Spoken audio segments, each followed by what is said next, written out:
Okay, hello. Hi everyone. I am woman candidate master Liza Orlova, and today we have an interesting video. It's actually a video with one of my students, and we're going to be acting as if it is not being recorded at all, and we're going to be talking about the Sicilian dragon today.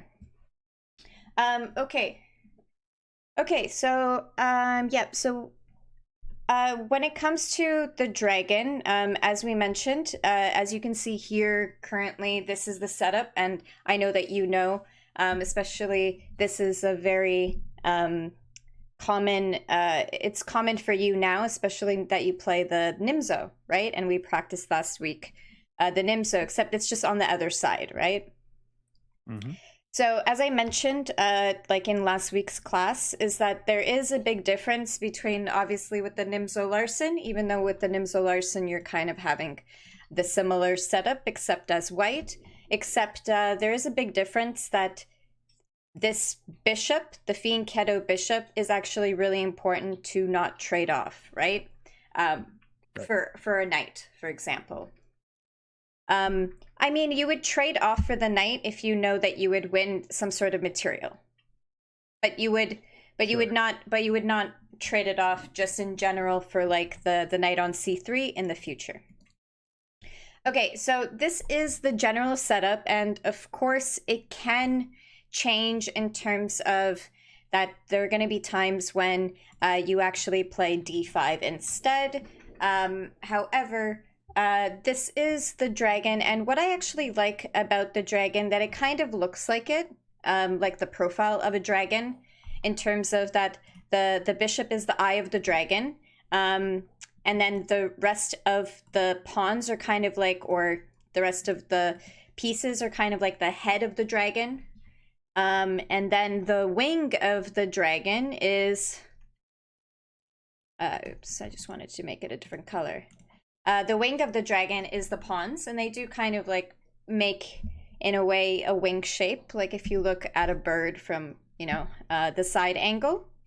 And then, of course, the rest, obviously it doesn't look like an actual dragon because you just need to use your imagination. Even though I think I remember showing, I don't know if I showed you, but there was this really interesting artist. She actually used chess pieces, and she did create a portrait of Magnus and Nepo, like during and she used like actually just normal chess pieces, but she had to use like 7,000 chess pieces to make like a portrait of Nepo and Magnus. It was really interesting. It was like a Russian artist. I'll have to check. I'll send it to you because it's like a whole video. Like she has like a video up, like how she does it. I'll try to remember to send it to you after class. But yeah. Okay, so when it comes to the dragon, as mentioned, there are some key components. You don't want to trade off this bishop unless you have to trade it off with the bishop, with the other dark squared bishop, because if you do trade off the dark squared bishop on g7 and leave the light and leave your opponent's dark squared bishop, then our dark squares are going to be weak around the king. So very important. And in a lot of cases, you actually move the rook to e8 to kind of give your bishop a little bit of an escape square, and such. Okay, yeah. So another point is that you generally are going to be playing towards the pawns. So I know that when we talked about in the Nimzo Larsen, right, there's a lot of the time you have like flexibility in terms of that you can either play maybe on the queen side and attack there, and there are even times when we even play on the king side, right, and create some sort of attack. However, in the dragon, I would say that you generally never play on the king side. Like, obviously, there are very, very unique cases, but I can't even think of one right now that you would play on the king side. You generally play in the center, so you're either trying to open up the center or you're playing towards your wing pawn. and you're trying to play on the queen side. And a lot of the time, you're going to be moving the rook somewhere, maybe on the C or the B file. Really depends on, of course, the scenario. Okay, let me. There are three different dragons. If you remember, we talked about in the past, there's the classical dragon, the accelerated dragon, and the hyper accelerated dragon. And they all have their unique stances. So the classical dragon is a bit different. It's when you fully commit to d6, and I believe it was the original dragon line, the one that came first. And then the accelerated dragon is slightly different. It's just that you don't play d6 until a little bit later on. Now, I believe that the accelerated dragon came after the classical dragon, just understanding the fact that sometimes we don't want to commit to a move like d6. Sometimes our opponent is going to play d5. Actually, yesterday I played a game where my opponent just like totally allowed me to take full control over the center. Like, they didn't even play e4 or c4 until, like, they did play like e4 later, but I just mean that they were just completely focused on the development and castling, and I just decided to take control over the center and then just play. Because you usually expect your opponent to at least make one center pawn move, at least, you know, to take some control over the center, and then after that, you know, you'd think that maybe they would do something else. Now, there's a third one, which is called the hyper accelerated dragon. And so in the hyper accelerated dragon, the idea is that you are not developing this knight until later on, because the knight is actually a little bit of an inconvenience in one of the variations. You also play the hyper accelerated dragon to try to stop the Marazzi bind. Don't want to go into super depths at the moment with it, but it's the Marazzi bind is basically when your opponent plays c4 at some point, takes full control over d5, and you actually are a little bit passive. And I don't like playing against the Marazzi bind. I don't mind it, like, but it's definitely not my preference. If there is white variations I want to play against. But one of the problems with the Marazzi bind is it actually stops two ideas off the bat for black, which is number one, to try to open up the center eventually with d5.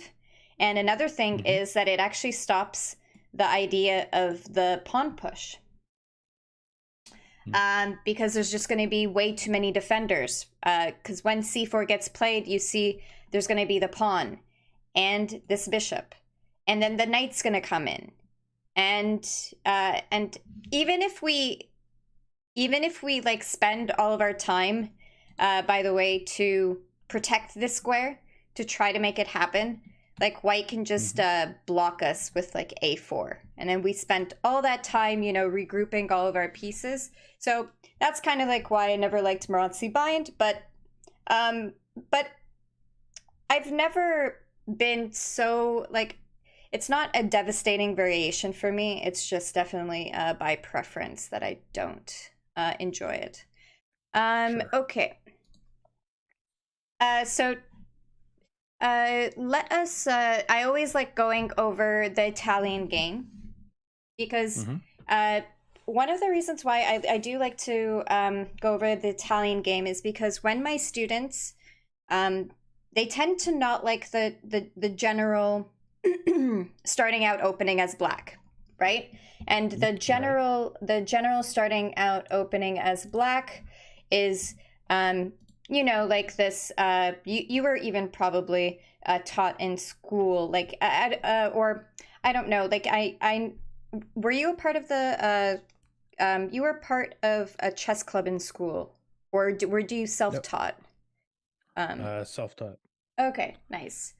Yeah, so if you were self-taught, I mean, I assume that you started off like how every beginner does, like, reading about it online that, you should move a center pawn. I don't know, maybe. Um, but this is Yeah. usually like the first things that are being taught, right? Because you move the knight towards the center, you move the bishop to control the center square. So Mm-hmm. even if someone doesn't know any opening moves, these moves could just be even common sense if you were taught to control the center, right? Mm-hmm. That's right. So and the Italian game is just very, very. I mean, every single chess instructor teaches the Italian game as one of the first openings. Okay, maybe not everyone, but a lot of chess instructors do, which is why I will be going over it as the very first option. Now, one of the reasons why, as I mentioned, that I recommend even my students who are not fully who are maybe even just advanced beginners to play the dragon, because you actually don't lose in the dragon really quickly. Like, even for someone, like, I have a student who's only rated around 800, and he actually plays the dragon and he knows how to do the setup and everything. And he actually does better than the other kids, because the other kids like fall for like the other kids like fall for the 4-move checkmate, but my Mm-hmm. student like plays g6 pretty early, so he'll play like c5. So he'll go into the hyper accelerated dragon without realizing it, because I did mention to him that he doesn't necessarily have to have a specific way to develop the pieces, but I did mention that c5 is a must. Like, you have Mm-hmm. to play c5, but if you want, you can play d6 on second move, or you can play g6 on the second move, or you can play knight c6 on the second move. So basically, I'm just saying that a lot of people, they're so worried. They're like, how can you teach a lower ranked player the dragon? Because there's this variation in the dragon, when white starts attacking here, it's basically like lost, right? But keep in mind Mm-hmm. that if a advanced beginner is playing the dragon, then they're probably playing against another advanced beginner, and I really doubt that the advanced beginner is going to know these ideas. And even if they do know these ideas, I would assume that they wouldn't be able um, to do it correctly without research. I mean, or without practice, right? With attacking on that Mm-hmm. side. That's what I Right. mean. Like, you need to know your stuff to be able to crush people in the dragon, is basically what I'm saying.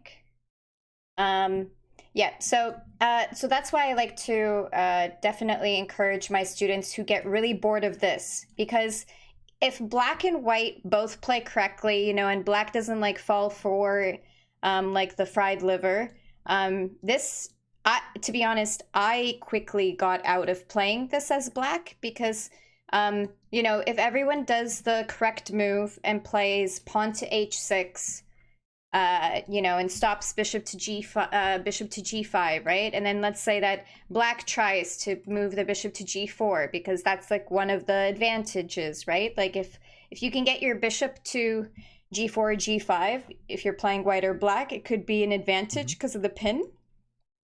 Sure.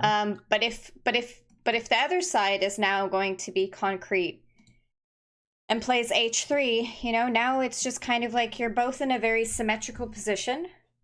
And I never understood really what to do as black. Yeah, I knew that there were ideas of like playing bishop e6, right? And trading off, opening up the f file and then playing d5. But then what happens if your opponent doesn't trade, right?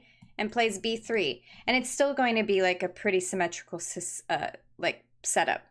So Mm-hmm.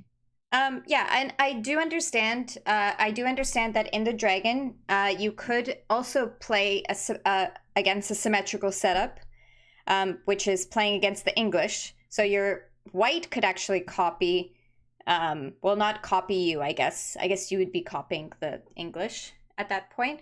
But I mean, I still would prefer to play, dragon versus English than play something like this, because it's just like the same exact idea for, in general, for both sides, right?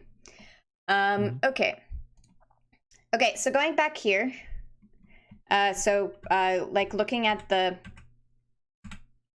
so I like to encourage my students to play the accelerated dragon, and the reason why is because just later on there are some opening traps, which we will go over like way later. And the reason why way later is, I've also noticed that people don't even play mainline, at least online. I've noticed like a lot of people don't even play mainline dragon. And also it's just because there's a lot of stuff to learn. And we will definitely go over that in a future class. Today we're just going to, because we're getting you comfortable, right, to play games. We're getting you comfortable in the opening. Since we kind of, I mean, we haven't like fully stopped with the Nimzo, but I think you've been pretty comfortable, at least from the past few classes that we've played. At least you've been more comfortable with the opening. Understanding. Yeah. Okay, good. Yeah, so with the accelerated dragon, yeah, as I mentioned, there are more. And another thing is, as I stated in the very beginning, is that if you do play the classical dragon, it really sucks if you end up actually playing d5 later on. Because you end up wasting a move. So a lot of the time, I know in this case, you actually kind of can't play d5. Because there's a lot of defense. But I mean, in other scenarios, you may want to play, d5 instead of d6. In this case, actually, you want to play d6, but I will explain why.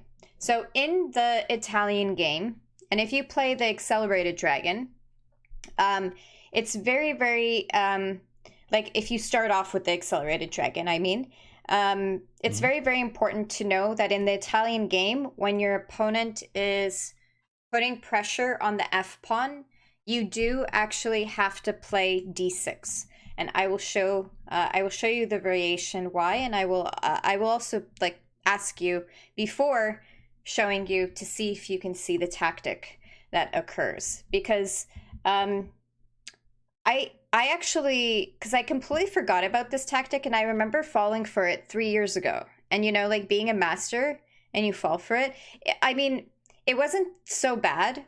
It's not so bad, but we've talked about it before. It like stops, the king from castling and stuff like that. And it's like the computer still actually even likes it for black. But, just because the computer likes it, the computer has no emotions, right? So he doesn't have to be worried about a position, right?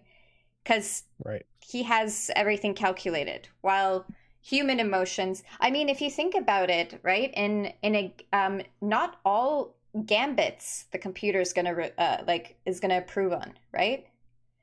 Sure. Some gambits, it's like it works amazing for like against humans. However, it wouldn't work very well against a computer. I have a feeling that might be the Danish gambit.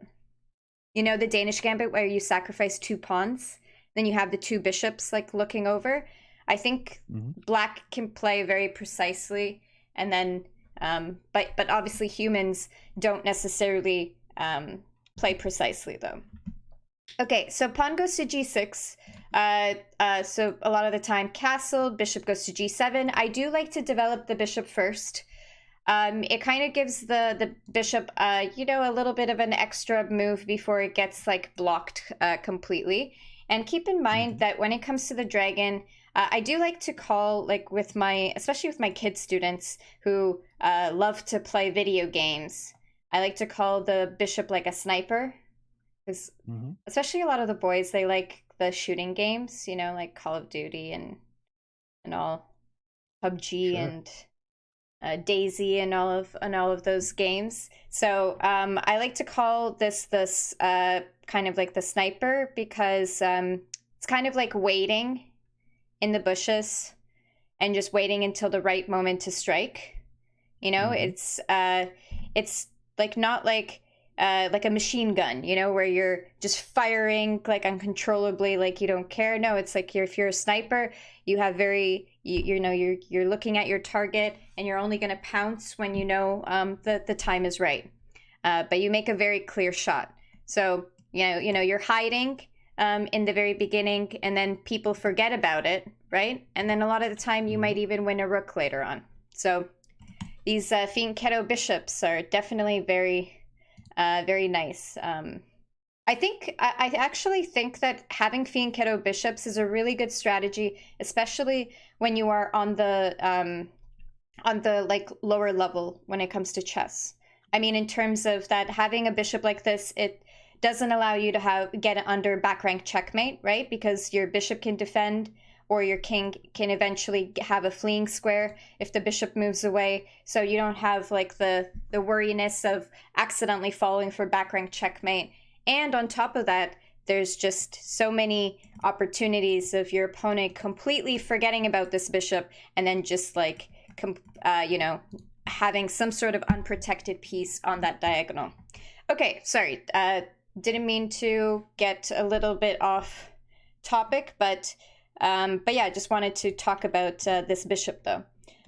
Okay, so the bishop goes to g7, pawn goes to d3. Now, in this position here, I know that in some of the Sicilian variation. Now, actually, keep in mind that with my younger students, actually, and my lower level students, I do actually encourage them to play the classical dragon instead of the accelerated dragon, because it is easier to not fall for any e5 tricks. So I actually do encourage them to start off but I encourage them to play like d6, but I do tell them that they can play d6, like they can start off with d6 on move 2, or they can play it on move 4, or they can play it on move 5, but they should try to play it before they develop this knight.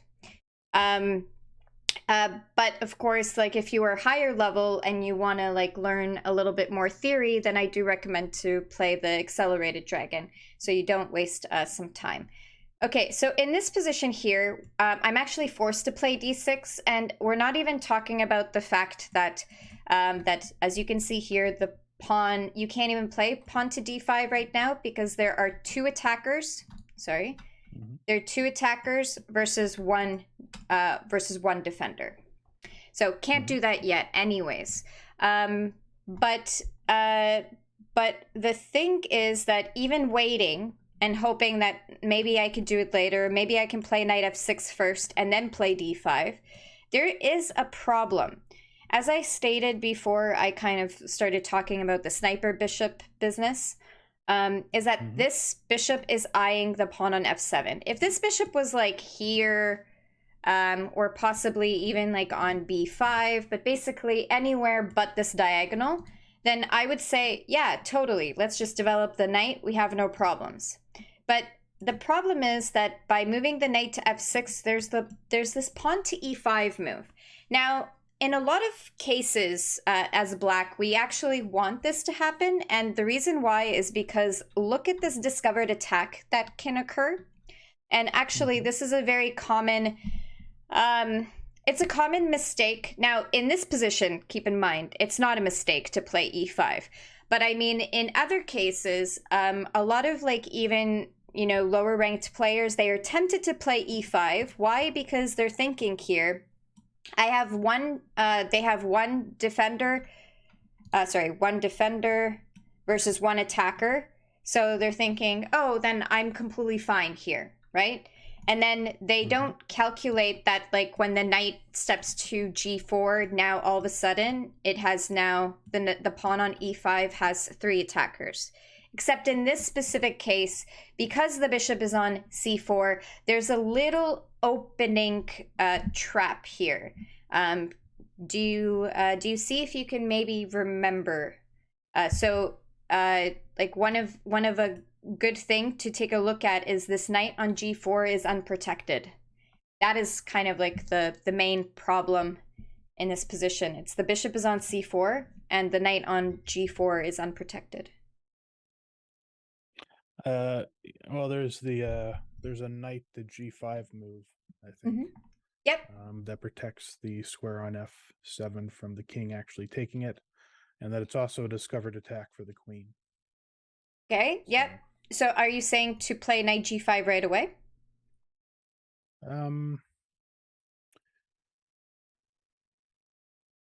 Or do you want to do something else? No, actually, if you take with the bishop first, and the king takes back, then you can do the knight to g5, and then it's then there's no way to save the knight on g4. So yeah, I'm glad that you do you have like a deja vu feeling from one of our past classes, because I've definitely talked about this at least twice before.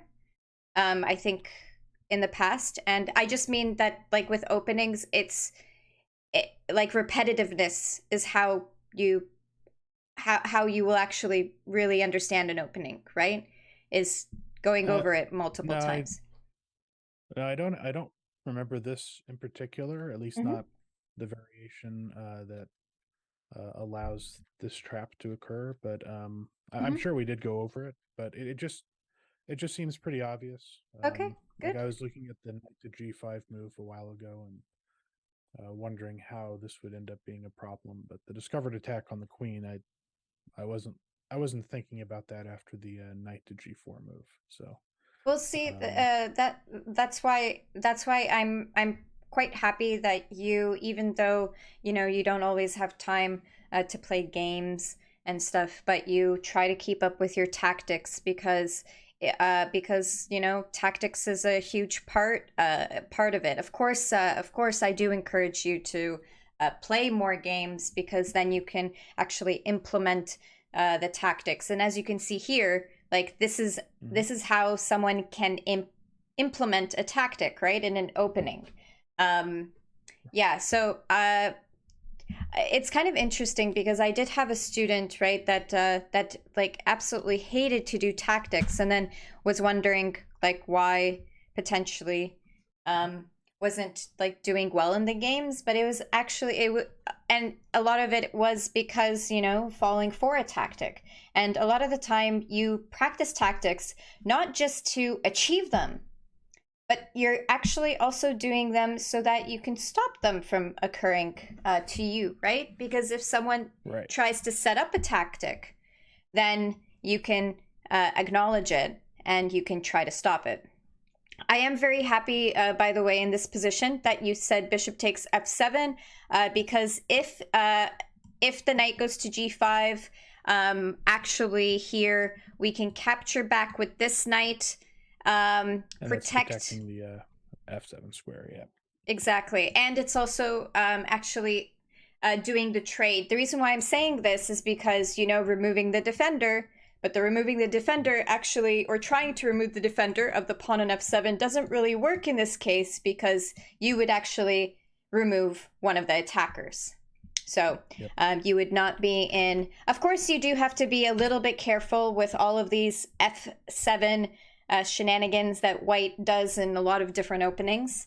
Like if the bishop moves back to b3, you do have to make sure that you either block off the diagonal or you just quickly castle your king. Oh, actually, sorry, in this position, very, very important.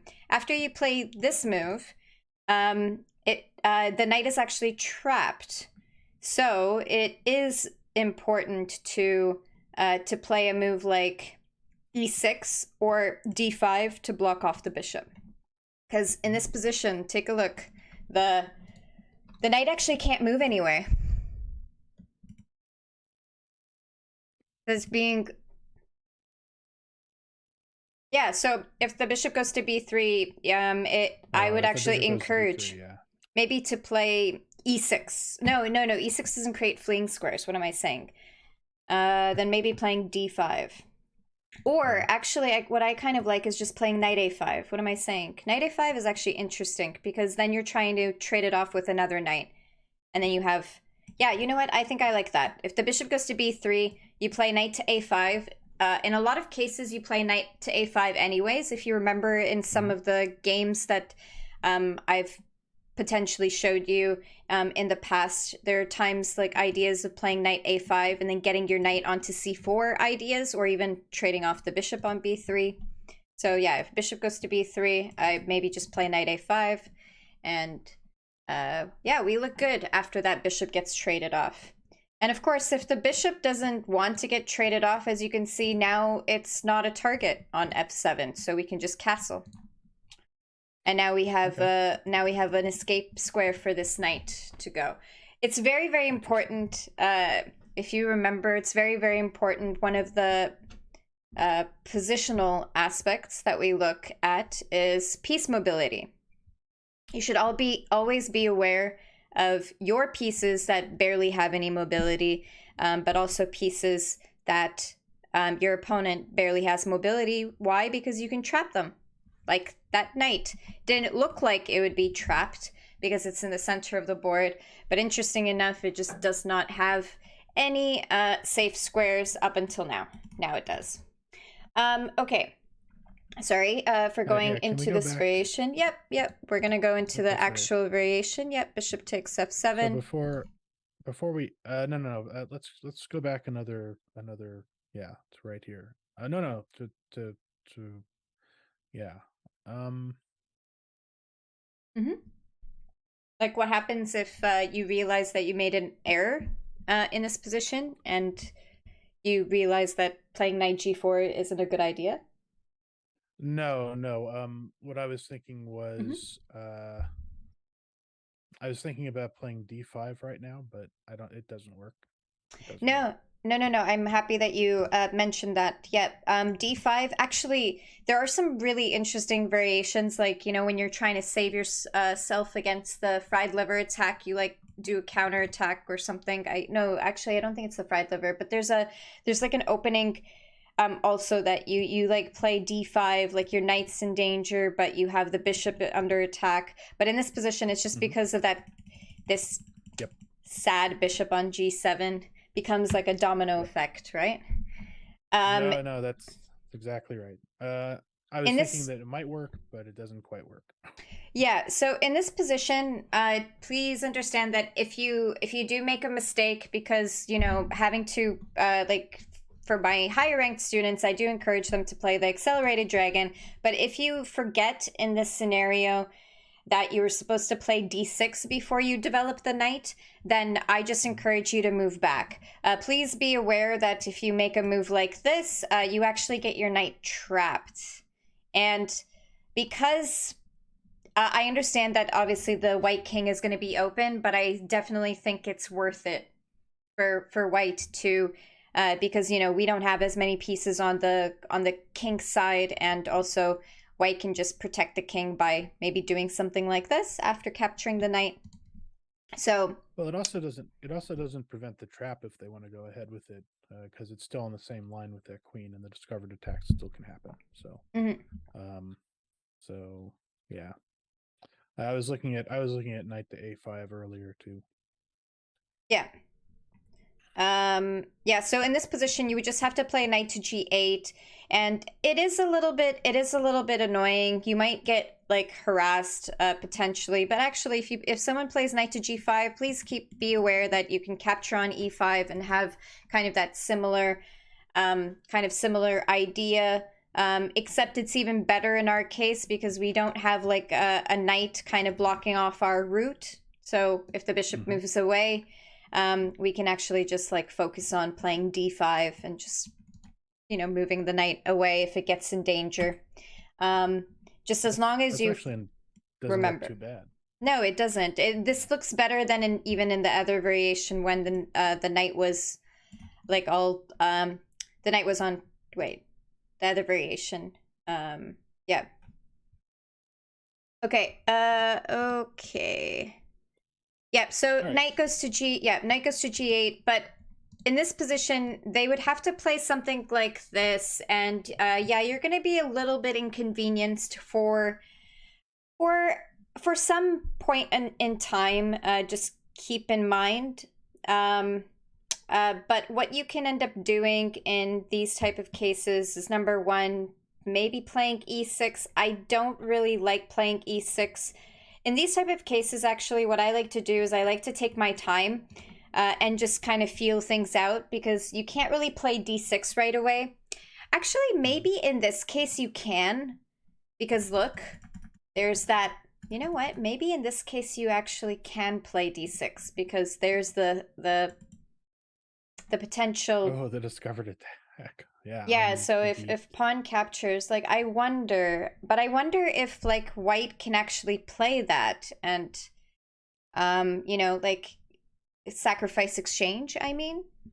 Sacrifice exchange just to get my bishop. You know how like there are some scenarios when white actually sacrifices their rook on a1, because then my king becomes unsafe, and then they have like some checkmating ideas with like the bishop and stuff. But I'm actually kind of curious in this position. Let me just quickly check the computer if d6 is an option here. D6 is actually not recommended by the computer. E6 is more interesting. Okay, is it because after capture? Ooh, interesting. That's exactly what I had a feeling. Yep. Yep. The computer is really considering just giving up that rook, and I had a feeling that that was going to be the case. Why? Because you do get you don't get a pawn. White doesn't get a pawn because he loses this pawn. But the idea is, from my understanding, is that these two pawns are going to be gone because we have there's tempos, right? So, for example, here, capture, bishop takes b2. Now, capturing on e7 seems like a good idea to just gain a tempo. Or actually, the computer just doesn't like capturing on e7 as much. They kind of like this move instead. Oh, I guess it's because of the fact that after this, now the rook's in danger, so you can't capture the pawn on d6 anyways. So I guess the idea is that you can do it later on. And now if knight... Yeah, this is kind of... Oh, yeah, because now if you play knight f6, this is a bad... Yeah. Oh, yeah, this is definitely a really, really good compensation. No, it's good to... I'm glad that I actually went through that variation, because, you know, being so stuck up on the Nimzo-Larsen variations, where I'm always, like, looking at those, you know, rook traps, and whether or not it's, like, worth it to give up, to win exchange, but give up your sniper bishop. Yeah, definitely not worth it. Yeah, so let me actually just go through, just for, you know, especially for the video, sure. what you mentioned here. What's the problem with knight to g4? So in this position here, it's because of bishop takes f7. So it's not because of knight g5, it's because of bishop takes f7. And as I mentioned, I did fall for it like 3 years ago, simply because, you know, just forgetting the fact that, you know, what I teach sometimes. I guess it doesn't come into my brain. But king takes f7, knight goes to g5. Now king goes to g8. Queen takes g5. Now, I do want to make a mention that in this position, the computer actually really doesn't mind this position as black. Because the idea is that you're going to play h6, chase that knight out of the way. You're going to play king h7, and then you're going to play rook to f8. However, I don't like to encourage this variation for my students, simply because not everyone is very comfortable with not castling.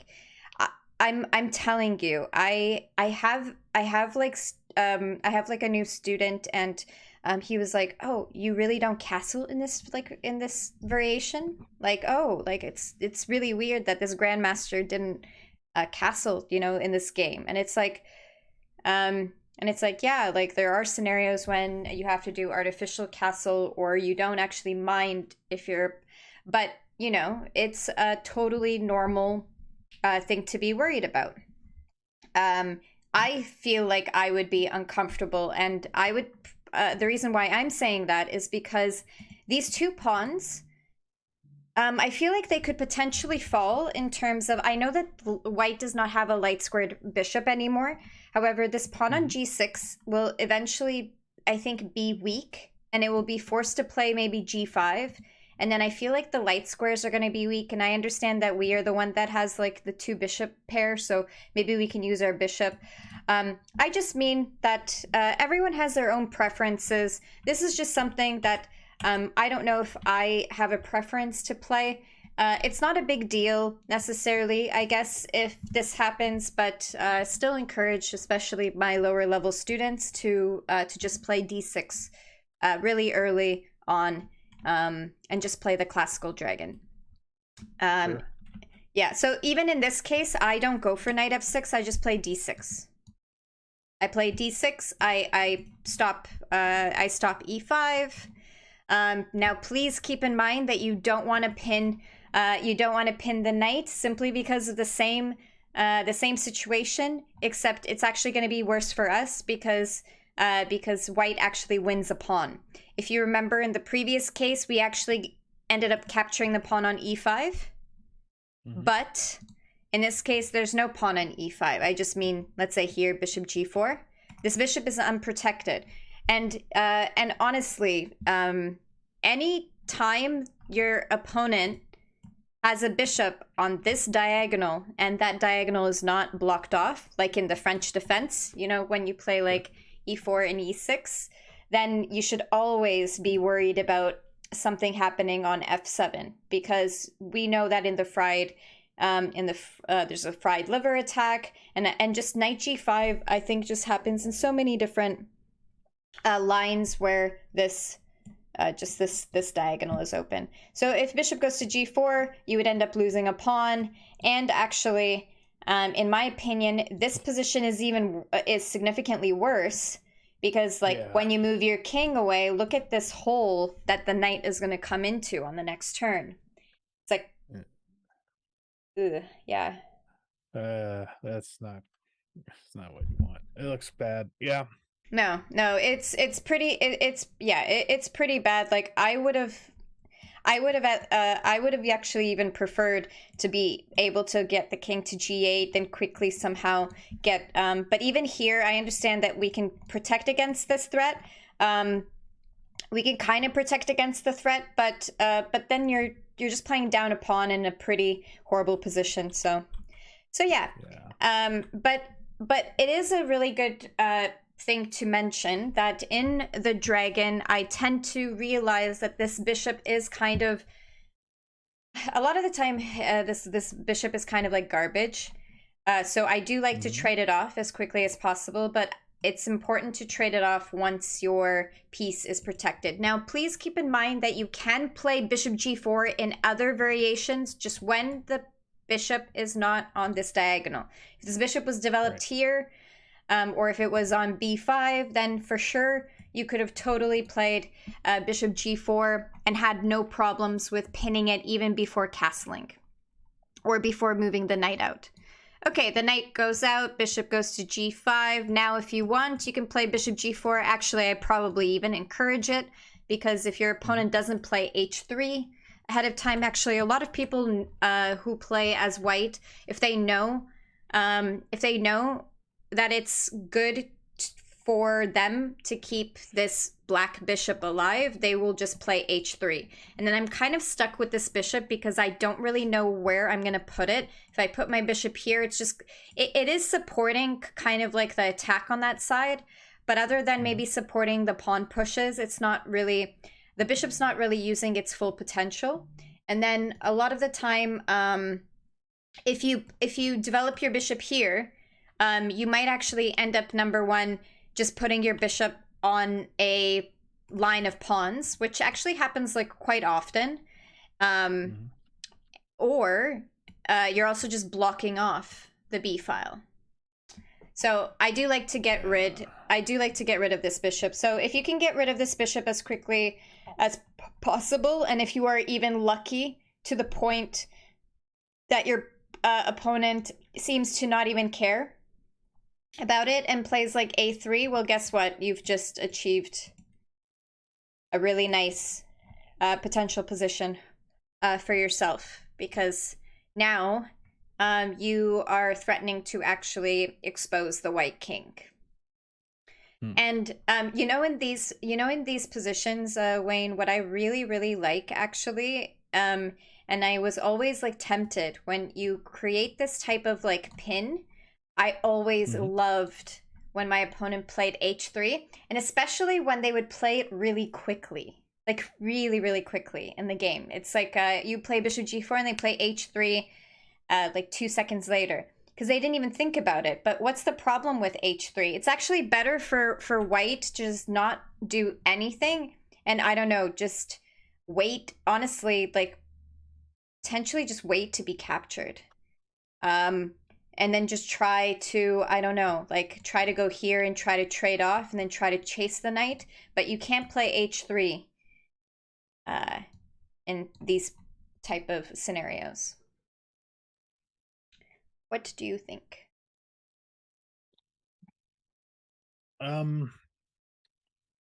Let's see.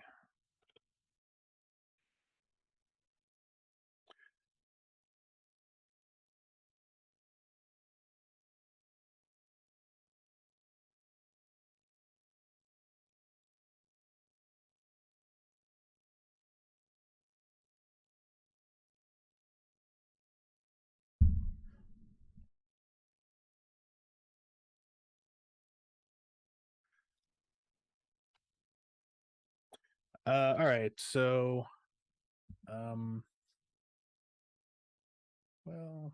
that doesn't work. So I was thinking maybe knight takes f3, but I think knight takes f3, and then pawn captures. Oh, you can't. Yeah, and then bishop takes h3. Yeah, and then we're actually up a pawn. exactly. And that queen is now blocked off. So yeah, it's this is actually very common. We've actually made the white light squared bishop kind of good. Yep. Yep. So yeah. So this is actually so this theme has nothing to do with the dragon. This is a very common theme to do, and that's why I actually mentioned before in the normal, sorry, I'm just going to switch back to this variation just to show that it is universal. Like in this position C, right now, the bishop is threatening to go to g5, and if black does not play like h6, then if they play like d6 in this variation, guess what? Now bishop g5, and now there's this pin that the bishop can't even go back to. That's kind of like the problem of sometimes, like moving your bishop out and then locking your bishop in, is because there are going to be times when you might not even be able to bring the piece back into the game without losing material. Or losing time, momentum, or even material. Like in this case, you wouldn't really play d5. And then in these situations, unless you don't want to have a horribly opened king, number one, you probably maybe at this point shouldn't maybe decide to castle in that direction, or you'll have to play h4, h6, and g5 to get out of the pin, which is by the way, just letting you know, not always does that actually help. Like for example, I've even seen in some of these like pinned variations.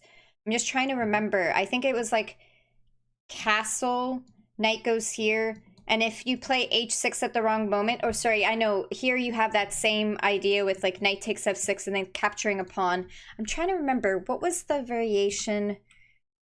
Maybe it's here. You go I think you go pawn h6. If bishop goes here, I think if pawn goes to g5, white might even be able to consider this sacrifice, because now the queen has to defend the knight, and it's the only defender, so he can't get out of the pin, right? So has to be under this pin, and then next turn this is coming. So, like, the only thing I guess I see in this position is that they might have to sacrifice the pawn and get the bishop back. But anyways, I'm like thinking out loud. Oh, I guess there's also that bishop. Oh no, bishop takes f7 might not actually work in this case, and knight g4, because see, then both of our queens are in danger. In one of our games that we played the other day on Saturday, I remember that like there was this knight check that I recommended not to do, because like our opponent could capture, and it looks like they're sacrificing their queen, but actually our queen's still in danger. So it's not really a sacrifice. It's kind of more like a trade, but I think actually it wouldn't be a trade. We'd even lose material, like a full knight. But anyways, but yeah, in this position, I can't remember, because I don't play this, of course, as black anymore, but I do remember that there were some of these variations. They were scary because, why? Because even though white sacrificed their piece for 2 pawns, if they can guarantee to win this one, then they're going to just be up 2 pawns, right? And chasing this bishop away is going to be really hard. So like making a move like, you know, rook to g8 wouldn't do anything, because then pawn h4 would just be played, for example. Now in this position, you also wouldn't be able to, in this position, you wouldn't even be able to sacrifice and get 2 pieces for the rook, because see, now the rook is open. It's just absolutely disastrous. Yeah. I just wanted to mention this because it's as I said, this the pinning of the knight is prehistoric times, you know, like no one can claim that this is their strategy or anything like that, simply because it comes in so many different openings, in so many different times of the game, and such. And such. However, recently we did have that conversation. If you remember, I thought that chess positions were not copyrighted, but if a position is even slightly similar to someone else's position, it is still encouraged for you to write like inspired by and encourage like the source. So even if you got this information from a book, and it's like, even though that author does not like even though the author does not, he doesn't have like Sicilian defense copyrighted, right? But you would state, oh, I got all of this information from this author, etc. Sure. But yeah, really, really interesting though, how positions can be, some positions can be copyrighted. But I do understand, right, that compilations, or not compilations, what's the word? What's the word when like creating your own compositions? Is that compositions? Is that the term? Like when you create your own puzzles, and they are very, very unique, like extremely unique. It's not like, you know, a puzzle where it's queen and rook versus king, right? That's a very common type puzzle position that you could generally have, right? Or you can even get at any point in the game. Or sorry, I don't know if it makes sense to be able to copyright chess positions. Like you can enumerate every single possible chess position on a chessboard, both like all the possible and impossible variations. So like it seems strange that you would be able to claim one of them as yours, but I don't know. Right. Maybe it is. Well, I mean, it's certainly possible to copyright a book where you're actually talking about a chess position, and of course. that's more than just the chess position itself. That's the chess position and what you're saying about it. Anyway, back to this. But as mentioned, like even by the author himself, he just said that you know, like if you never, especially if you're publishing some sort of puzzle book or any type of, if you're doing a puzzle book, you just try to make the position 50% different, if not more, so you just never ever have any type of like any type of problems, or just state the source, like the exact source that you're getting that stuff from. But yeah, so like that's why I was just saying, like this strategy is just, it's very, very common. It's kind of like in the lesson about, you know, like piling up on the pinned pieces. And then in this position here, so as I mentioned, in this position as white, I would probably just wait. I would just wait. I have seen in these type of positions that people make the mistake of playing a queen to d2, and I want you to think what's the best way to react as black, because it does actually seem like it makes sense by playing queen to d2, like you're moving the queen away from the pin. It's a royal fork. Right. Royal fork, right? So you take bishop takes f3, and then if he takes back with the pawn, then it's knight takes f3, and then you have a royal fork, and that queen is lost. Exactly. So you either get a free knight or you get a free queen. Exactly. I mean, I guess if they're smart, or if they think maybe they can play something like h3 and try to take away, but you know, even just moving the bishop away and then sacrificing a piece like the bishop back and getting a bunch of pawns for it is still going to be like super worth it and stuff. And I guess, and also I guess g4 can't be played anyways because of the royal fork. So you'd have to actually even if they play h3, bishop h4, they can't play g4 is what I mean. No, I don't know what you but would anyways do in this yeah position. no but like... But I know that you might not play a move like this as white, to play queen to d2, but I've seen it happen many times, because it is true, like especially when you learn like firsthand about pins.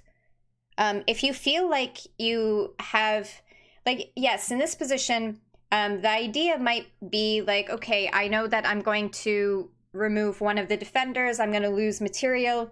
However, you know, it's just not thinking far ahead, because in this position they could be thinking, okay, I'm going to play queen to d2, I'm going to sacrifice a pawn, because you know, they're probably thinking maybe you're going to capture back with the knight instead, right? And maybe they just miscalculated. Well, you know, everyone in chess honestly miscalculates. Even grandmasters miscalculate sometimes, you know, we're human. That's the beauty, or is it the beauty of being human? I don't know. I do not know. You'd also have the same problem with the queen to e1, right? Same. It's a different.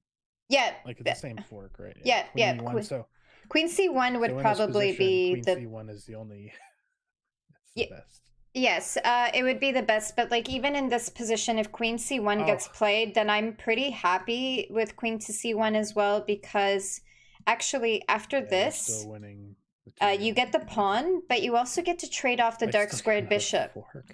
So actually, I haven't even stated that, because I know that I've like lodged that into your brain already so many times. But yes, in the dragon, it's very, very beneficial if you can trade off your knight for the dark squared bishop, because that means that you do not have rivalry towards your bishop.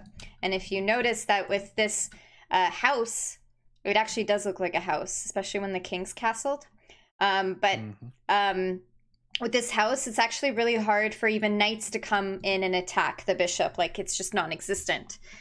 This pawn is also defending this square, so a knight can't attack the bishop. So really the only piece that could like harm or trade off is if the bishop goes to h6, which is actually what probably should talk about is, if someone plays normally or plays better in the in this line, and instead, let's say if they play pawn h3, because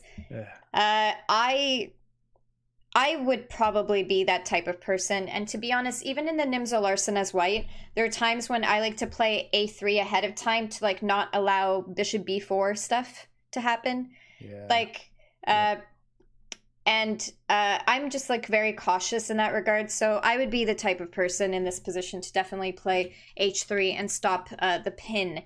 And then you would have to just continue on with your ideas. And now, as I mentioned, the pawns are looking in this direction, so you want to start playing on that side.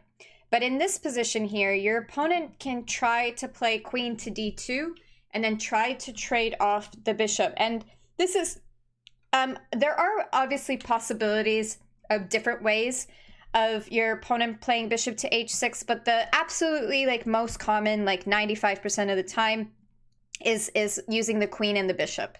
So Wayne, do you remember how do we stop the bishop trade in this position? How do we stop? I'm thinking. I do not remember. I'm going okay. to Yeah, no worries. think about it for a minute. No worries.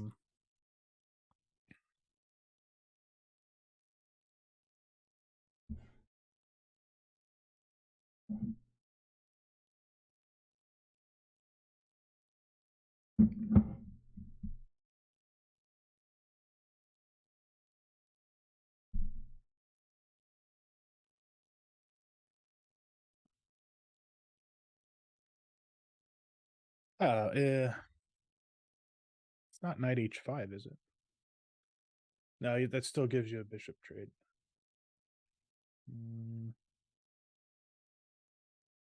Yeah, also if you play knight to e5, you end up allowing like the trade and h5. Okay, if h5, then bishop. No, no. I'm with you. I've already ruled it out. Okay, yeah, sorry.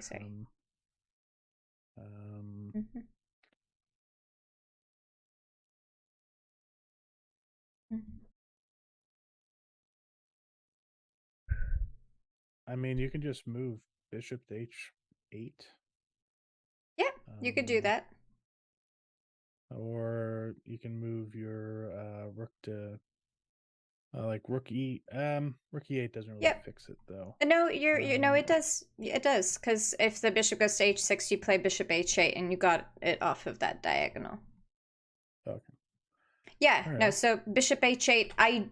The reason why I do recommend to play rook to e8 instead of bishop to h8 is because your opponent just might not commit to bishop h6 anymore after you play rook e8, and I would probably rather have moved the rook than have moved the bishop from g7, simply because now this square is weak. Who knows, maybe he can hatch up a plan, get the knight to h6 somehow. I don't know. I absolutely have no idea like how that would be, but yeah, so like if rook e8, now keep in mind that of course your opponent can create some little tension on f7, which definitely happens quite often, but I haven't mentioned yet.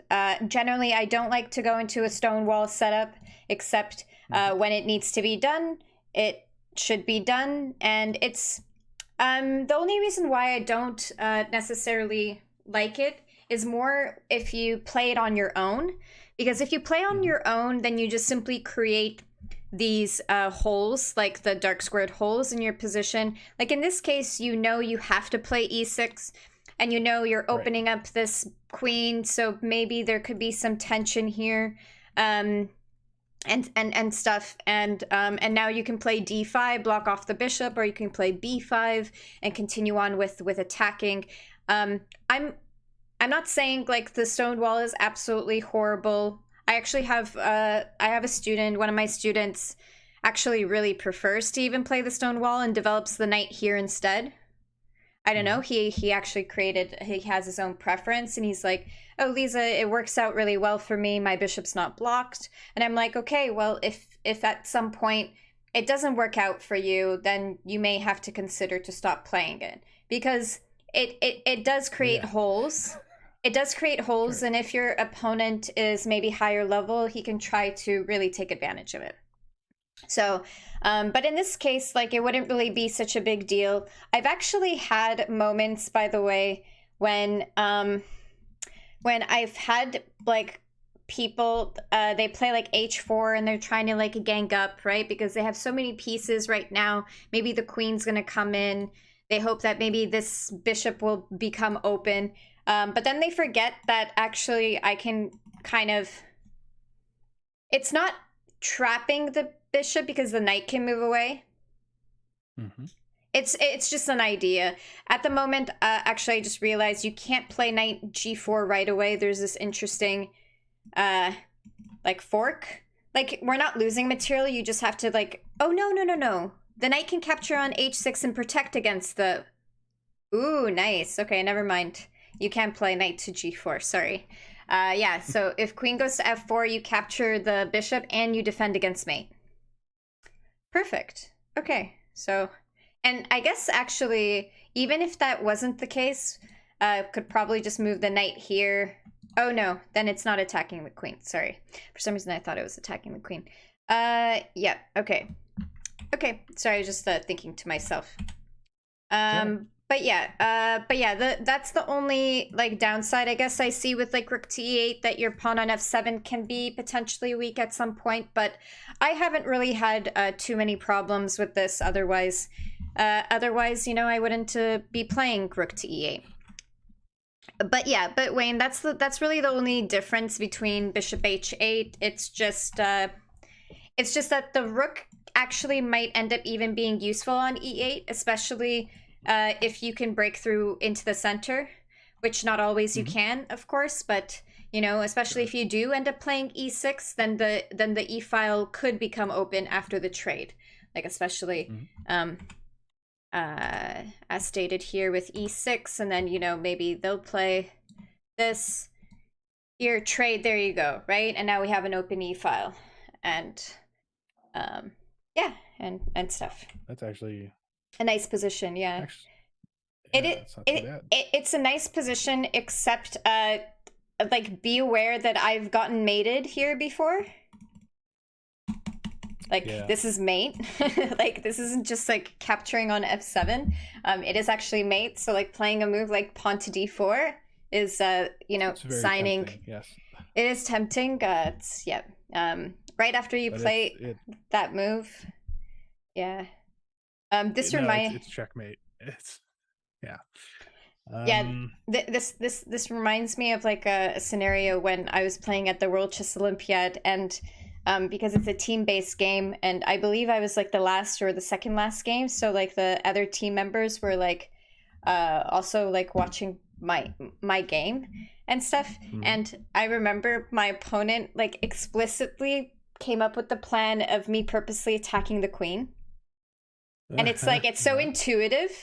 It's like, oh, why would she, like, that was, like, my plan, like, before. Like, why is she letting me do that? And, like, right when I put down the rook to attack the queen, I realized that there's a queen sacrifice checkmate in 3 moves.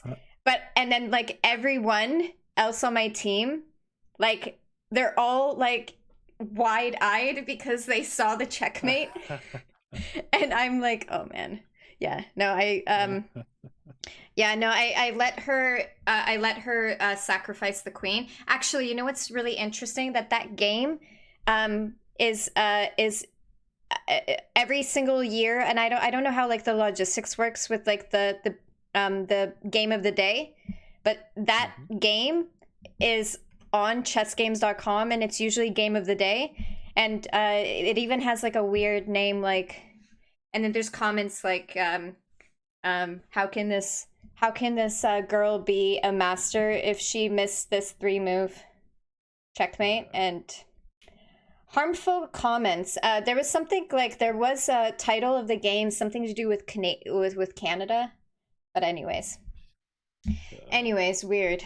But yeah, but still pretty cool that my game becomes game of the day on, you know, the biggest. I feel feel like you'd want it to be for a different reason than I would, of course, but it is, it is a funny story to tell because especially it was my very first Olympiad and I was only 15 years old, and it just shows how lack of attention on the board is very very bad, and how important it is to be looking at like all of your pieces on the board. And to be honest, I should have had the intuition that if this master is allowing me to play rook, allowing me to move the rook to attack the queen, and I actually thought that I was like getting out of a passive scenario, like why would she let me do that, right? Like it should have like came to my mind, kind of like, it's kind of like when you play against a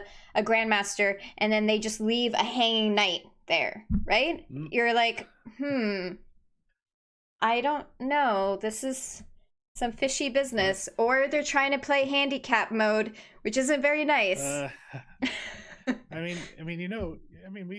We've had games, like you've seen me play games where the opponent will make a strange move and then it's like, why did they do that? Like every time that happens, exactly, it causes me to sit and think for a long time to try and figure out why they would ever do that. So yeah, I don't know.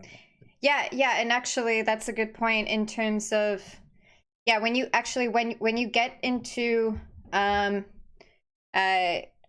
of my students has an issue. She gets into like a winning position. She gets into a winning position, and then she sees that her opponent has like 30 seconds left on the time, and she has 7 minutes on the time. 7 minutes, and her opponent has 30 seconds, and she and instead of actually trying to create some sort of complicated variations that make it harder for that person who has 30 seconds to play, she starts playing fast. And without even realizing it, your opponent actually, obviously if you're playing 5+0, then it's totally fine to play fast, or maybe, but with nowadays with pre-move is like, it takes like what, like 0. It doesn't even take away a second, doesn't it? Like if you pre-move, it shouldn't, I have no idea. I think even take away a second, or maybe it does just take away 1 second, but definitely not more than 1 second. So if you pre-move the whole, you could still play like 30 moves even in a 5+0 game. But point is that when someone has 30 seconds on the clock, and especially if they do have increment, if you play fast and let's say there's 5 or 10 seconds increment, you're actually helping your opponent increase their time, and now they can start thinking a little bit more in their game. Instead, what you should be doing is trying to create complicated moves that actually, like same, like as you said, you start like, why did they make that move? But at that point, right, if you have 30 seconds, you kind of can't sit there and think about it. Yeah, exactly. But, so there's different strategies. But if you've got a lot of time, you should use your time, right? So, exactly. Like, that's I'm not like bashing her or anything, and it's actually a very very common thing that actually happens, especially in over the board chess. See it so much with kids when one kid plays fast, so the other kid feels like they should play fast too, but in reality, the person who thinks more in the game is probably going to get more out of the game than the person who plays really fast. So, so I always try to encourage my students that just because you see your opponent playing really fast, you should actually do the opposite, because you might end up, swindling them and taking advantage of their lack of time management. Time management and lack of exactly. So time is definitely an aspect of the game. So I know, like, when people I mean, that's why it is really annoying that when I was younger, that I didn't get to practice playing blitz often, because it's actually really hurted me in over the board game when I get into time pressure. And to be honest, it's people think that how can you get into time pressure when you have 3 hours on the clock, and you know, how can you make like almost 3 hours go by and only have like 17 moves played? It's a lot easier than you think. Online, actually, it's a lot harder, by the way, Wayne, because you're so distracted by everything around you.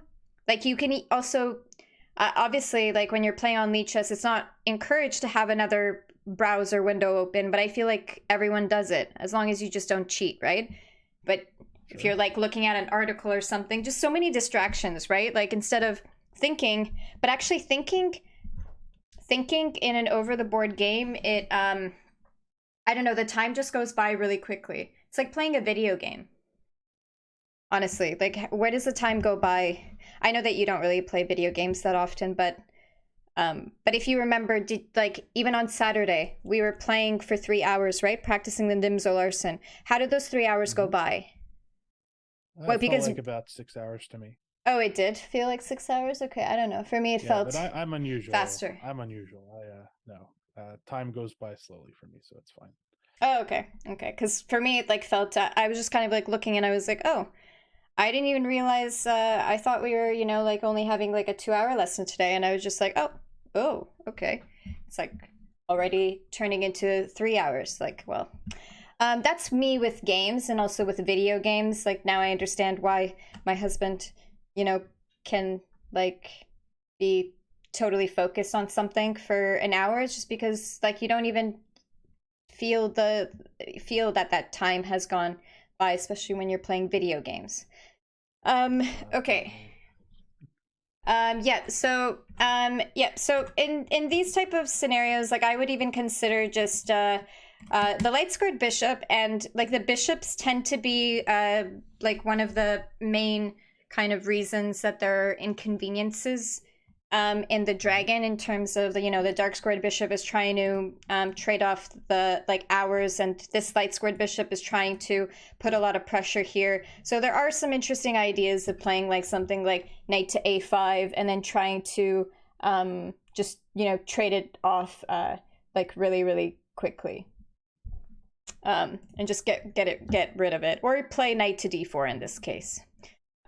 You could do either or. Just not always is d4 available. That's why for me, knight a5 is just by reflex.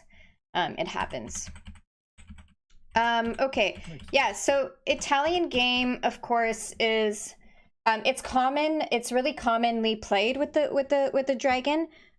However, it's commonly played with the dragon. However, of course, like generally the higher level, they might not be playing the Italian game at that point anymore. So we can go into some mainline. So of course there are a lot of irregular lines, and like I remember when we did go over the Sicilian, I kind of went over the irregular lines first, but I think it might be better just to go through the main line, because if we do try to play, because I actually think it's better to before we go into any like strict opening variations, it's just good to just have like a foundation of like the main line, because it's just played so regularly. And all the mini variations, like even if you don't know the exact variation, you won't get slaughtered right away in the opening. Like, that's the thing. Like, even if you don't play the exact moves, it should be still fine. So of course there are different options that could be played here, but I generally play c5 with anything, even if d4 gets played. But we're not talking about d4, because d4 goes into something else. You can actually go into the dragon with d4, and I guess I would recommend that to my lower level students. But I'll talk about later why I prefer not to go into the dragon. I mean, in this position, you could go into the dragon and play like g6. It's just that now your knight can't get developed to c6 at the moment. But as I mentioned, I play the check Benoni instead. I play a different variation if something like this gets played, but I'll talk about it a little bit later. Why? But generally speaking, I play c5.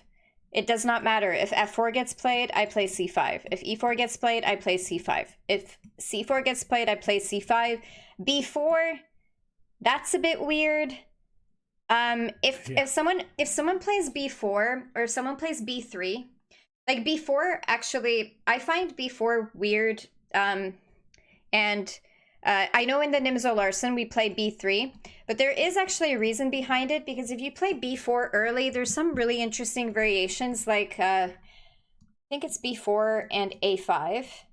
And then the idea is that if you do end up capturing, then this rook actually becomes really active. And I know that this like is kind of a reminder of like maybe don't bring out your rooks really early, you know, in the game. You know how like some kids, they get taught by their grandpa and then they move the side pawns and then they start bringing out the rooks.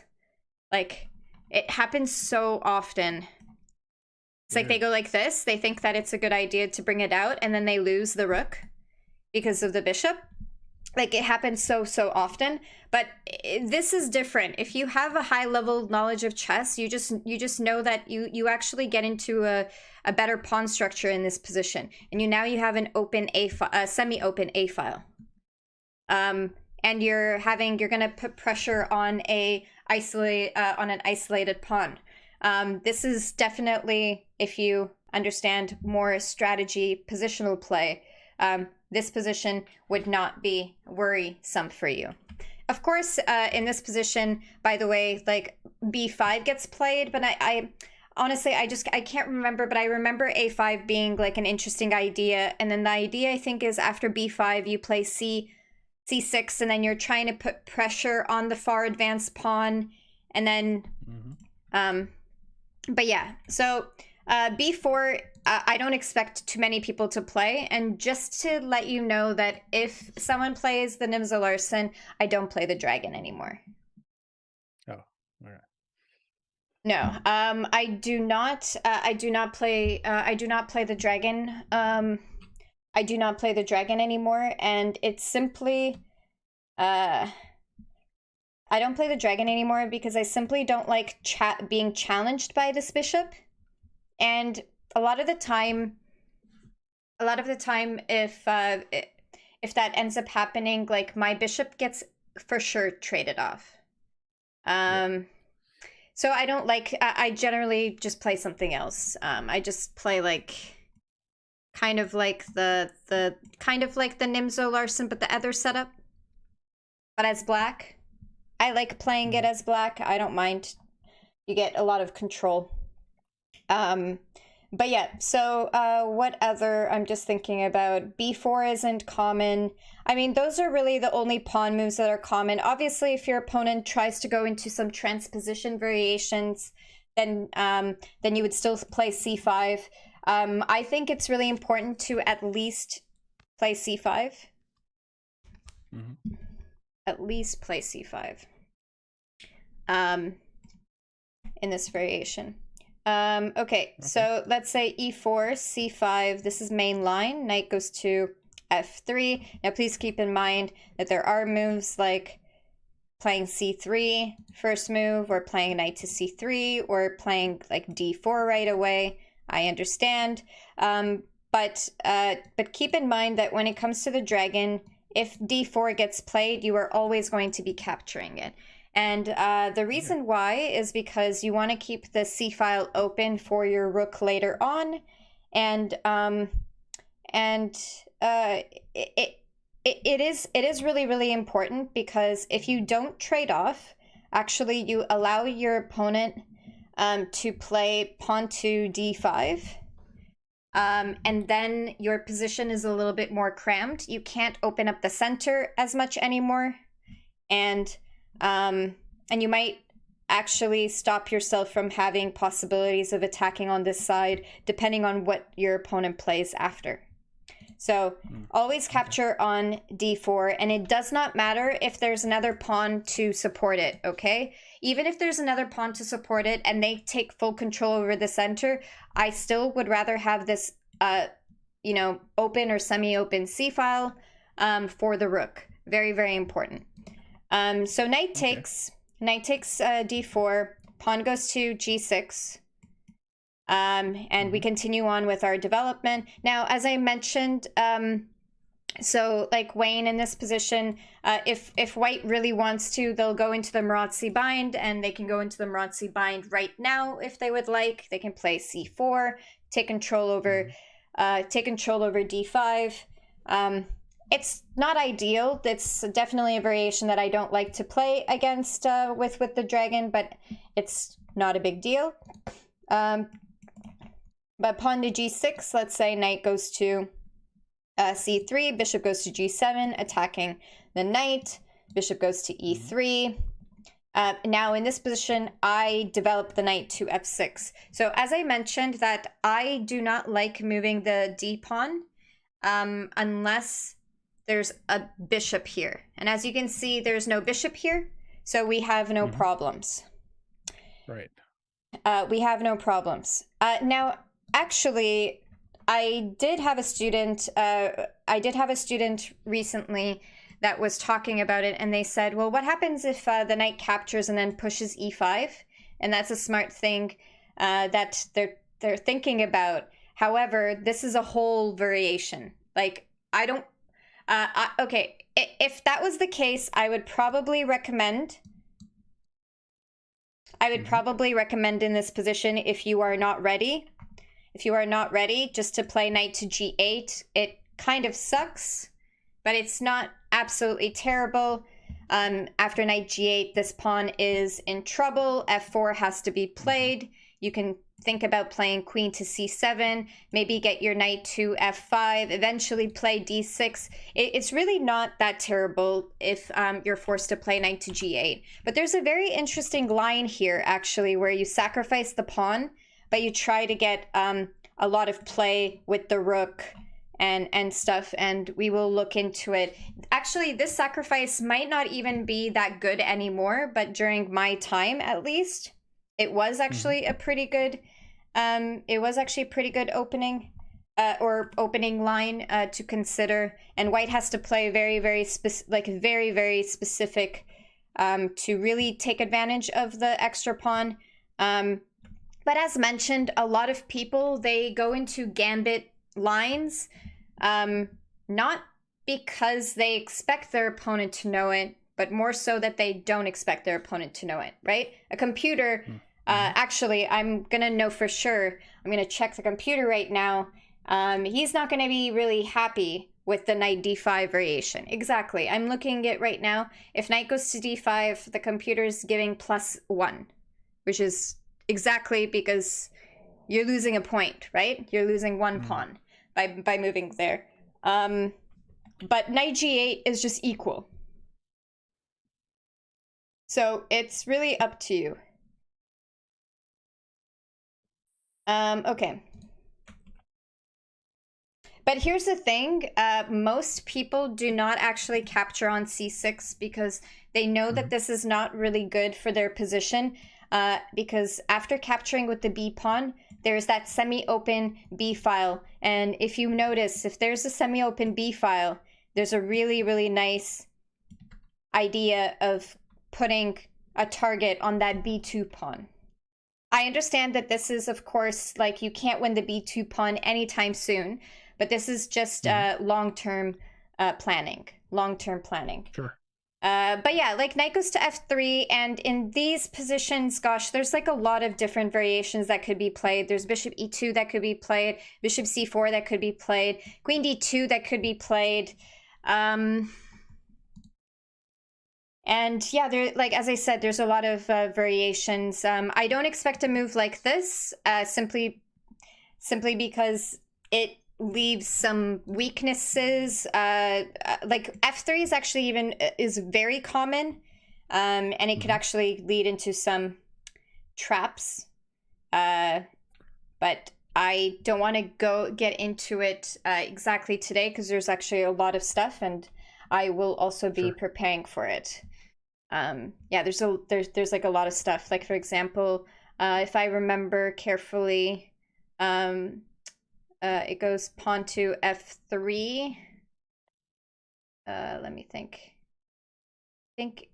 Oh, okay. 1 second. I think it's a bishop c4, castle, and if pawn goes to f3, there is this variation with queen to b6, which is I'm even looking at the opening explorer right now, and the opening explorer is giving black a 64% win rate after queen b6. It's really, really big. And yes, my current settings right now is actually up until 2000. Up until 2000, because most of my students are below 2000, so I do have it set to level up to 2000. But I do have to admit that when you get to a higher level, I don't think that the dragon is the best opening for over the board chess.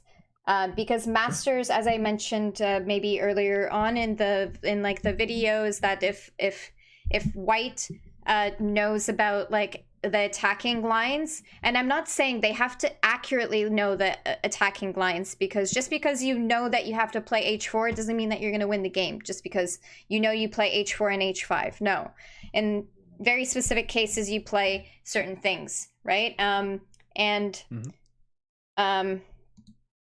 And yeah, oops, I lost my train of thought, but yeah, so I just mean that your opponent has to know. So like at a very high level, probably the dragon isn't the best opening, but I think it's a completely okay and a great opening up until 2000 level. I would even say for my national level, I was comfortable with playing the accelerated dragon, 2150.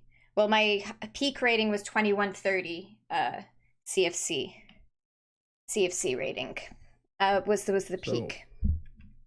So why the accelerated? Why not the hyper accelerated? Oh, the hyper accelerated. The hyper accelerated dragon just doesn't have too many opening traps. That's all. It's just that the accelerated dragon has more little tricks. The hyper accelerated dragon, it kind of moves away from it, and actually I don't mind the Marazzi bind as much after I found out a variation by Yasser Seirawan where and I can, like, I'll show in a second. It's like a very interesting variation, but yeah, like I think I know the one you're talking about, or at least I think I've gone over the one you're talking about. I probably don't know it anymore, but I think like queen b6 here, kind of like the idea, if you want to play pawn to f3, actually the best move is to play queen to d. I believe it's to play queen to d. Sorry, instead of playing bishop c4, so you play pawn to f3, and then queen to d2. And then this goes into like another main line variation. You have to play d5, and then there's a bunch of different little variations to go over, but it's actually quite a nice I really enjoy playing this line as black, actually, especially when I get the chance to play d5. So it does make a difference. Like, it seems like it doesn't make a difference with the bishop on c, like the bishop on c4 instead, but it does make a difference because then the bishop on e3 is left unprotected. But if the queen goes to d2, right now the bishop is protected, so you don't actually have like little tricks. But we will go over later in our next class, like the actual variations. But a good call on asking like why I don't mind playing, even though it's still not my preference, is because Yasser, and he even has like, and he's even talking in the video, he's like, I don't understand why everyone is just like really scared about playing against the Marazzi bind. He's like, I really don't mind playing against the Marazzi bind. And so c4 gets played, bishop goes to g7. So just for people to understand why it's the reason why I don't like playing against the Marazzi bind is because your opponent is defending both of these ideas. So if you notice here with pawn to c4, it stops you from playing d5 unless you play e6 and d5. I don't recommend it simply because you might actually create an isolated pawn for yourself. You might create an isolated pawn for yourself. Like in some cases, right? I just mean, you know, maybe your opponent will capture and then push this pawn to c5, like in the future, etc. Don't like playing with isolated pawns. Yes, there are many openings where you purposely play with isolated pawns, but if you are not exposed to those openings, then you're just in big trouble. I'm just letting you know, because there are specific black openings where you, or even white openings, where you explicitly give yourself an isolated pawn, but you don't really care too much about it because you're either going to trade it off later or you're going to even sacrifice it for compensation or something like that. But bishop goes to g4, knight goes to f6, knight goes to c3, and now in this position, there's this really interesting. Do you remember us maybe talking about this one? Oh, no. I remember us doing it. I remember seeing Yasser Sarawan's video on this, and I think I looked at this a bunch, but I don't remember any of the specifics. So yeah, of course, yeah. I mean, like, but what is the point of playing knight to g4 if it looks like it's a hanging piece? Looks like a hanging piece.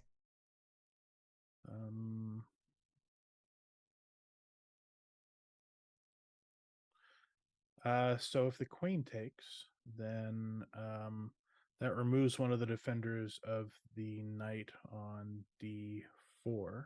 Good. And you now have, and now it's 2 attackers versus 1 defender. So I think you get the material back. Exactly. Yeah. Exactly. Exactly. Yeah, and when capturing here, you capture back. I'm glad that you remember you capture back with the knight, and it's because you don't want to trade off the bishops. And plus, as you notice here, there is this really interesting, interesting threat. Well, it's a pretty big threat. A lot of people end up playing queen to d1. Now, in this position, it's not like this is like better for white or better for black, but now that there's no like knight on d4, it's there's not really super clear idea for both sides. What I generally do in these type of positions, it's still kind of annoying to play because if white plays like really accurately and just kind of like fixes everything and starts attacking, I'm still a little bit crammed. I'm still a little bit like crammed, but at least there are some ideas. Actually, you tend to play like d6, maybe bishop d7, rook to c8, and there's like interesting ideas of playing knight a5 and like trying to harass the pawn on c4. And I have won games like that because like they can't play b3 because the pawn is defending the knight on c3. Yeah, like obviously these That's little a nice fork. These little like cheapos are kind of, yeah, and there's a nice fork if they end up actually playing b3. Exactly. But a lot of the time, like they will see that they can't play b3, but then it might be already too late because they don't have enough defenders on that pawn on c4, so you end up winning it. But if white plays like absolutely correctly, and you know, then I do tend to have some issues because I don't know where am I supposed to break through. Now, earlier on, I did mention like why I don't play d4 and why, even though in this position it's kind of like similar ideas that I don't play c5 against d4 and then go into a dragon setup, is like in this case, by the way, you still have chances. Why am I saying you still have chances? You still have chances that maybe eventually this pawn gets traded off or this pawn gets captured and then you will be able to play d5.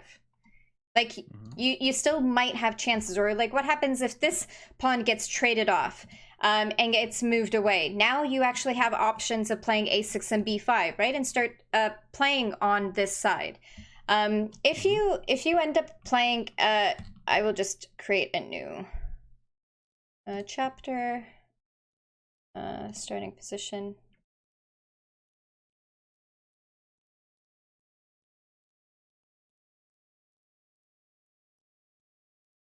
Oops, sorry.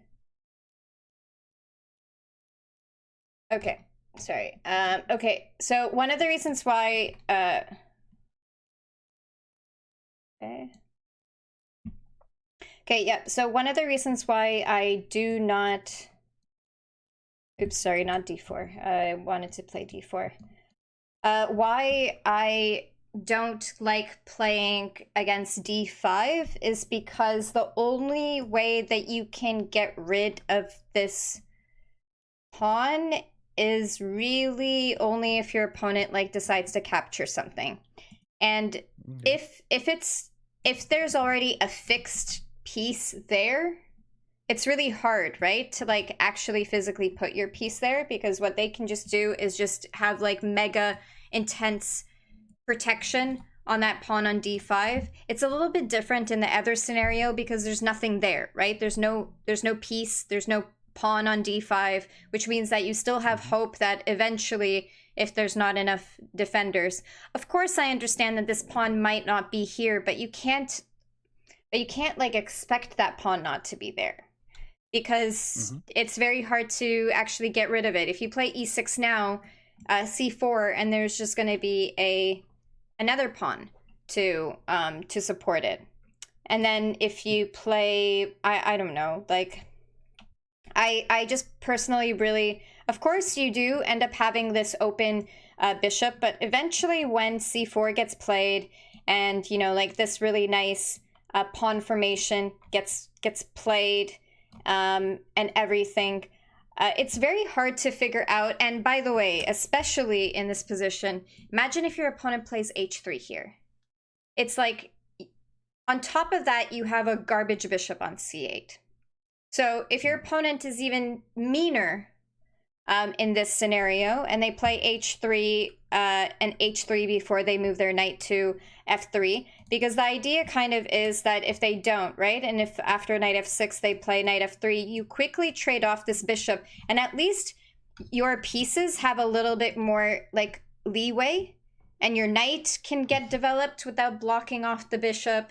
But if this bishop actually gets stayed, or is forced to stay on c8, and h3 gets played, it's like, I really don't know what to do with this bishop. Yes, this bishop might be able to help out with maybe a b5 push, but this is like, Wayne, what I said about b4 is that technically speaking, you can try to make this happen, but the amount of effort that you need to put in to try to get b5 played, and the amount of effort that your opponent needs to do to shut you down afterward is very small. Like, for example, let's say you do this whole plan. He's just developing all of the pieces, right? You're trying so hard to get b5 in, right?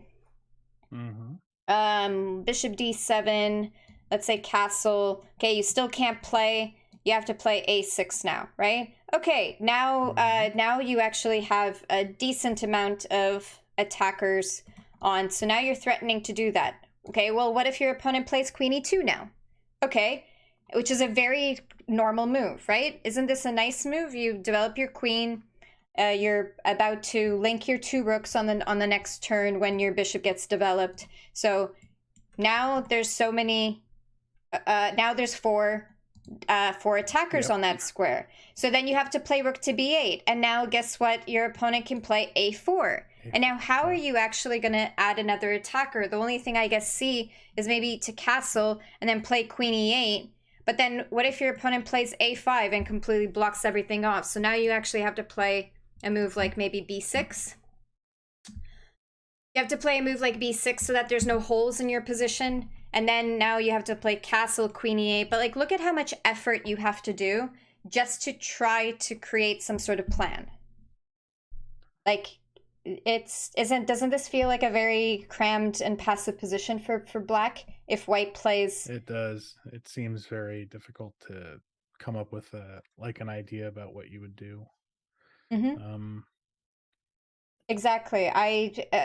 That's the thing. If white is just kind of like patient here and just doesn't allow like the opening of the position, there's really only like one really good piece in this position, which would be this bishop. So Right. I don't know, like in these type of cases, I need to start thinking I need to start thinking of different plans, and try to trade off. Like instead of moving the knight to a6 and having this crazy idea, I may have to like consider a way to try to trade off like knights, so my position is not cramped. But you can't move here because then you're going to create double pawns for yourself, and you're going to block off your bishop, which is like your only piece that currently is doing things. So that is kind of like why I don't actually play the dragon. Even though I do still encourage as I said, my lower level students, I do encourage them to still play the dragon in this type of scenario, because they do know that after capture, in this case, we can play queen a5, win the pawn back, and then go into a dragon setup. Because as I said, like the level of opponents that my other students are playing, it's not high enough level that those people like even know, like they even know any opening theory per se. Sure. So, and I understand, obviously, to some of the people who will watch this video, they'll be like, well, what's the point of learning the dragon if you're not going to be learning all of the main line? But what do you think, Wayne? If you started out playing chess and you were forced to start memorizing every single mainline variation right off of the bat, would you be still interested in chess? If, like I just said, nope, you can't just play the opening without having your own creativity to it. You have to memorize every single variation up until move 15, due next week. How would you feel? Well, probably, I don't know. I'm not a big fan of memorizing things if I don't have to. So, Yeah. Yeah. Probably not too great. Like I didn't really start to understand the necessity of learning openings until I started like really looking into how chess works. Yeah. And that doesn't happen immediately, that definitely wasn't the first thing on my mind when I first started playing. So yeah, and I still think, especially in the very beginning, it is extremely important to understand why you are making the moves that you are making. Like for me, it's important for the people to understand, like, oh, we're developing the knight here, giving center control. Why are we capturing always the pawn on d4 instead of just saying like, in every single memorized variation, you always capture on d4. It's like, I'm going to explain it to you. Like, why are you doing that? So it's easier for you to, I think for a lot of people, it's actually easier to memorize something when you understand it. It's like when you, sure. I did have a friend. She was in the, she is a doctor now, but she said in one of her courses, she had like a textbook, to like explain, and she said like, man, this one author, she just couldn't understand, because like the way that this author was explaining, it was very, very theoretical, and it was very scientific. But then when she read about it, about like from a different author, but like they actually went more into depth about like understanding, like she started just understanding that concept better, right? Instead of just being like all of these scientific terms, right, that are just being put out there. Yeah, like it's good for like lawyer type. Obviously hospitals and research has to be written that way, right? But textbooks, I feel like, for education should be trying to be more orienting on people understanding than having to memorize. But yeah, but that's what I just mean in terms of like, I think as I said, the memorization aspect really only comes in later on in the game. And as long as you know the ideas and plans, and the basic like setups, then you shouldn't have a rough time. Which is actually why, as I said, I always recommend my students to play the classical dragon so that they have fewer worries because then they don't have to, memorize that bishop takes f7 variation. But they do have to, I guess, they're going to have to end up wasting a turn, though. They're going to have to end up wasting a turn because if later on they do play d5, but I would rather them be safe about it, right? And it's kind of like even earlier on, like with the Nimzo Larsen, right? Like now you're comfortable with playing the f pawn because you understand that as long as you have other resources that can help, or that you just notice whether or not the queen is going to come to h4 at a certain point, then you actually don't have to be so worried about the f pawn. But that's totally fine. That like if you're in the earlier stages of chess, that you probably wouldn't want to play the Nimzo Larsen variation where you play f4. You might want to play d4 instead, right? So, because there's just fewer incidents and fewer problems that could happen. But yeah, no, I'm just I'm going to stop the video, but I'm just going to say goodbye to anyone who was watching. So I'm gonna have hopefully more videos like this. Hopefully everyone enjoys videos like this, and my student Wayne is nice enough to allow to record some of the lessons. So yeah, thank you, Wayne. Really appreciate it. Yeah, no problem. Yeah, no problem.